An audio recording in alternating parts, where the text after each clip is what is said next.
Assalamualaikum warahmatullahi wabarakatuh. Nama saya Farten Revandi dari kelas 7E.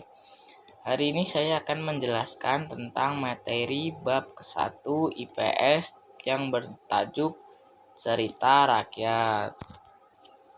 Mengawali pembelajaran materi ini, silahkan kalian gunakan sumber dari buku atau internet untuk lebih lanjutnya. Cerita rakyat pada mulanya tidak dibuat untuk anak-anak. Namun, pada abad ke-19, cerita rakyat digunakan sebagai bahan pendidikan bagi anak-anak. Contohnya, seperti cerita Si Pitung dari Jakarta yang mengajarkan tentang kebaikan, saling tolong-menolong, dan berani. Cerita rakyat yang turun-temurun sudah disesuaikan untuk pembaca dan pendengar. Cerita rakyat dapat diklasifikasikan menjadi 3 jenis, yaitu mitos, legenda, dan dongeng. Nah, tadi kan sudah disebutkan ada 3 jenis cerita rakyat, yaitu mitos, dongeng, dan legenda. Contoh cerita pada cerita mitos adalah Nyi Roro Kidul. Contoh cerita dongeng adalah Dongeng Sang Kancil. Dan contoh cerita legenda adalah Malin Kundang. Mitos adalah cerita yang dianggap benar-benar terjadi dan suci oleh masyarakat dan pemilik cerita.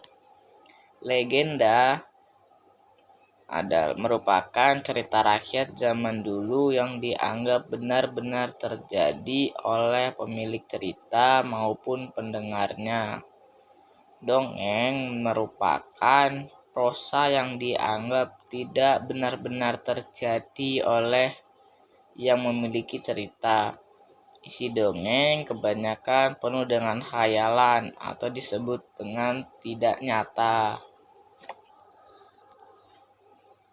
Melalui cerita rakyat, nenek moyang kalian menjawab berbagai pertanyaan yang muncul dari anak-anak mereka atau cucu-cucu mereka.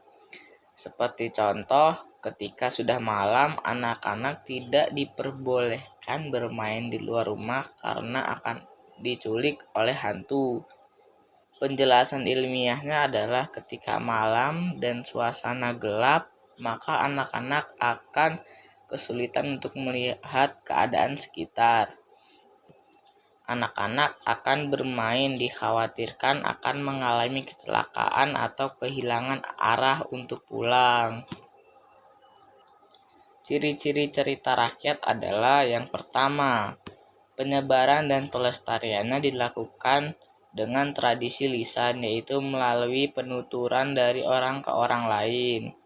Yang kedua adalah bersifat tradisional dan disebarkan antar generasi dalam waktu yang cukup lama.